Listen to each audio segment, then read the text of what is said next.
Assalamualaikum warahmatullahi wabarakatuh. Selamat siang teman-teman. Hari ini saya ingin mempresentasikan tentang analisis studi kelayakan bisnis. Sebelumnya, perkenalkan, nama saya Willy Setiawan dengan NIM 2201085021. Hari ini saya ingin menganalisis studi kelayakan bisnis, yaitu dari perusahaan atau dari UMKM bernama Starqueen. Dan di UMKM Starqueen ini dia itu menyediakan drink, menyediakan minuman, dan menyediakan es krim. Apa saja sih yang kita akan analisis di studi kelayakan bisnis di usaha UMKM Starqueen? Pertama, kita ngomongin dulu ya tentang latar belakang Starqueen ini. Latar belakangnya itu nama usaha yang diberikan di UMKM ini adalah Starqueen.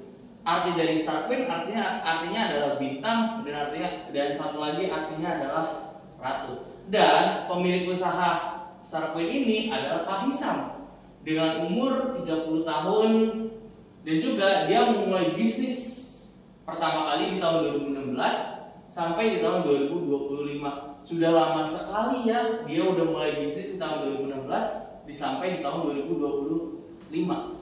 Dengan alasan dia ngebangun suatu usaha dengan kebutuhan ekonomi. Karena apa? Karena yang kita rasakan di zaman sekarang, kalau misalnya kita tidak punya skill ataupun yang lain-lainnya, kita harus memiliki modal. Supaya apa? Supaya kita bisa membangun suatu usaha yang akan kita minati. Dan juga di kalangan sekarang kebutuhan ekonomi sangatlah banyak. Serta juga ada alamatnya, yaitu Jalan Sunterjaya, RT 4 RW 5, Kelurahan Sunterjaya, Kecamatan Tanjung Priok, Kota Administrasi Jakarta Utara. Terus kita menceritakanlah sejarah usahanya si Starqueen. Usaha Starqueen ini pertama kali dibangun di tahun 2016 dengan membukakan usaha makanan rumahan. Jadi sebelum Starqueen ini dibuat, pertama kali Pak Hisam itu membuat usaha makanan rumahan. Dan usaha ini muncul sebagai bentuk dari inisiatif pribadinya Pak Hisam sendiri dalam memenuhi kebutuhan hidup yang lainnya, kayak kebutuhan ekonomi keluarga. Tapi terutama karena keterbatasan peluang kerja pada saat itu. Namun usaha tersebut hanya mampu bertahan selama 5 bulan karena kurangnya dari sisi pengalaman dalam manajemen usaha dan ketatnya persaingan nih di bidang kuliner. Dan setelah mengalami namanya kebangkrutan karena dia buat usaha makanan rumahan, akhirnya Pak Hisam pun bangkit. Dia bangkit dan dia berkolaborasi dengan abangnya di tahun yang sama. Ia mencoba bangkit buat buka apa? Buka toko es krim sebagai bentuk inovasi dan adaptasi terhadap tren pasar yang berbeda. Dan toko Starqueen ini tersebut dijalankan secara mandiri nih sejak tahun 2016 hingga tahun 2025. Meskipun sempat mengalami namanya masa sulit dan minimnya pelanggan dan pendapatan hariannya hanya berkisar antara 200 sampai 300 ribu, usaha ini tetap bertahan. Sejarahnya sangatlah lama ya, ternyata ya ada dari sejarah tahun 2016, ternyata Pak Hisam itu buka usaha makanan rumahan, tiba-tiba akhirnya cuma selang berapa 5 bulan sekali, akhirnya gagal. Tapi karena dia punya semangat juang tinggi dan akhirnya karena backup abangnya juga di tahun yang sama juga dia membuka toko minuman yang bernama Starqueen. Dan toko minuman ini juga pasti ngalamin namanya minimnya pelanggan dan penghasilan dia sebulan itu bisa 200 sampai 300, tapi usaha ini tetap bertahan. Kalau misalnya kita ngomongin tentang aspek legalitas, Starqueen ini adalah usaha UMKM dan pelaku usahanya ini dia belum memiliki surat keterangan usaha. Karena apa? Karena pada saat dia mendirikan di tahun 2016 dia itu belum berdomisili di wilayah tempat usaha saat ini. Nah, sekarang kita beralih nih, setelah kita mengetahui nama pemiliknya, kita mengetahui sejarah usahanya, kita ngomongin tentang ini si Starqueen punya nggak sih aspek legalitas. Kalau misalnya yang kemarin saya wawancarain si Pak Hisam ternyata belum memiliki surat keterangan usaha. Karena apa? Karena dia waktu mendirikan di tahun 2016 dia belum berdomisili di wilayah tempat usaha saat ini. Karena Pak Hisam itu adalah orang yang bukan orang Jakarta dan dia nggak bangun usaha dan dia belum mindahin KTP-nya, akhirnya dia belum memiliki surat keterangan usaha. Dan pelaku usahanya si Pak Hisam ini baru resmi berdomisili di lokasi tersebut pada tahun 2020, sehingga saat Pak Hisam melakukan proses pengurusan legalitas seperti surat keterangan domisili dan izin usaha belum dilakukan secara menyeluruh karena usahanya waktu itu masih berada dalam lingkup kecil dan dijalankan secara mandiri di ruko milik sendiri.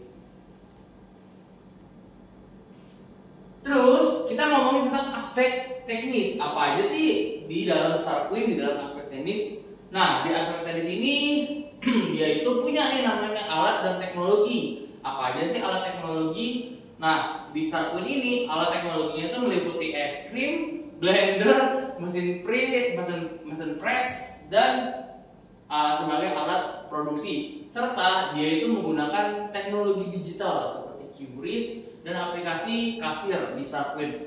Dan di Starqueen juga ini mendukung sistem pembayaran dan pencatatan serta Pak Hisam ini bertanggung jawab atas aspek-aspek teknis dan dibagi kepada pemilik usaha. Jadi di dalam aspek teknisnya ini Pak Hisam adalah yang bertanggung jawab atas aspek teknis dan kakaknya itu adalah pemilik usaha yang berfokus pada branding. Dan Pak Hisam ini mengelola operasional harian dan dia juga telah belajar secara mandiri untuk mengoperasi alat-alat produksi dan teknologi. Tapi dalam Starqueen ini masih jauh nih, masih terdapat sistem yang agak kurang dan evaluasi teknis yang secara terstruktur. Dan usaha ini dimulai dari jam 9 pagi sampai jam 9 malam. Dan kalau misalnya kita ngomong tentang aspek pemasaran, nah Starqueen ini punya nih namanya aspek pemasaran. Dia menggunakan strategi yang digunakan, dia itu belum sepenuhnya terarah, tapi produknya ini ditujukan buat menarik minat anak-anak.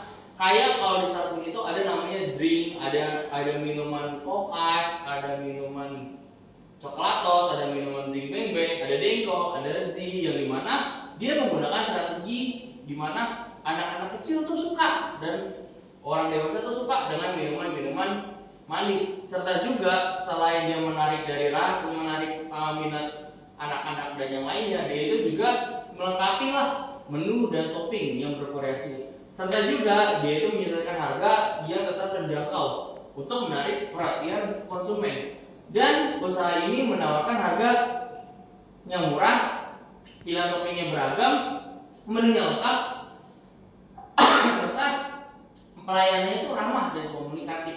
Jadi si Pak Hisam ini dia itu nggak dilakukan secara offline. Mungkin dilakukan secara offline-nya itu dia menggunakan aplikasi Gojek namanya kedai Popeyes, tapi dia melakukan strategi pemasarannya itu melalui offline. Bagaimana caranya? Dia melakukan namanya apa yang orang lain suka, pasti dia bakal ngelakuinnya. Kayak dia memenuhi topping-topping, dia ngelengkapin menu, terus juga dia nyusahin harga.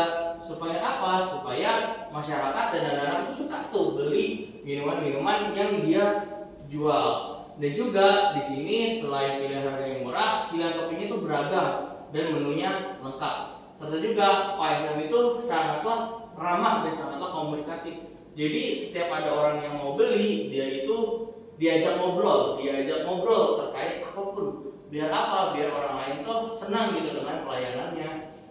Dan juga dalam pemanfaatan digital platform, dia itu sudah mulai melakukan pemesanan online seperti Gojek dan penyebaran informasi melalui nomor WhatsApp meskipun belum maksimal dalam penggunaan media sosial untuk promosi.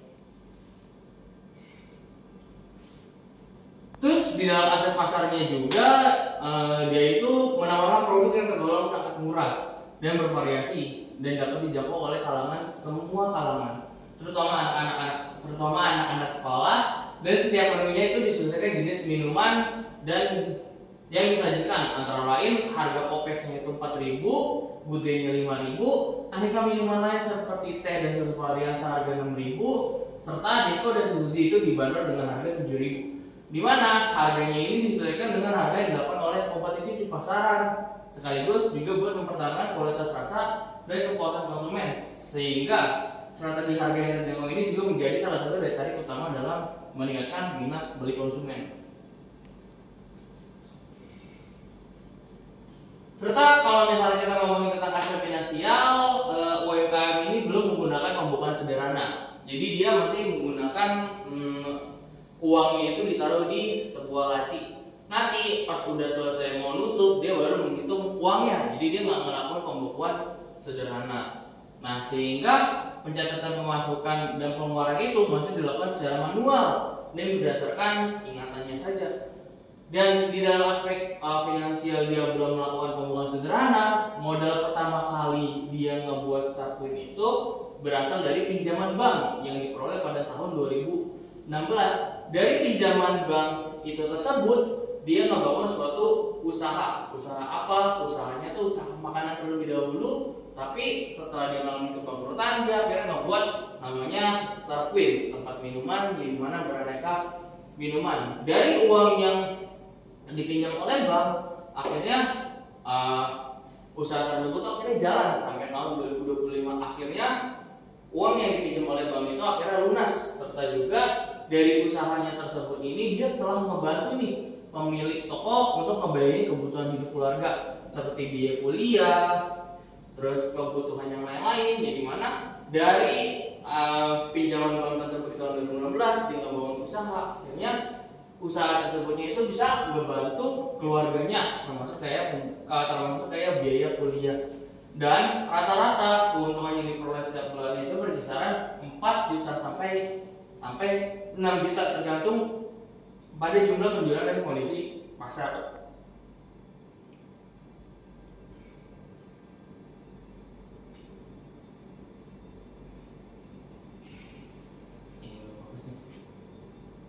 Di sini ada aspek lingkungan hidup. Nah, usaha Startwin ini dia itu di dalam aspek lingkungan hidup, dia itu mengolah limbah yang dihasilkan dengan sangat baik. Jadi karena ini cuma produk minuman, limbah cairnya seperti bekas minuman dan bekas es krim ini tergolong aman karena tidak mengandung bahan kimia berbahaya. Dan itu bisa langsung dibuang nih melalui saluran air yang tersedia. Sementara limbah padat seperti sampah plastik dari kemasan dan topping ini si Pak Hisam ini pengelola saya telah bekerja sama dengan petugas kebersihan setempat yang secara rutin mengambil sampah nih setiap pagi. Meskipun belum dilakukan pemilihan sampah secara khusus, namun usaha ini tetap menjaga kebersihan lingkungan sekitar dan tempat usaha ini agar tetap nyaman bagi konsumen. Dan di aspek manajemennya ini cuman ada 2 orang. Pertama itu Kak Hisam sebagai owner atau pemilik branding Startwin, dan Pak Hisam itu sebagai pengelola usahanya tersebut. Oke, sekian, terima kasih. Wassalamualaikum warahmatullahi wabarakatuh.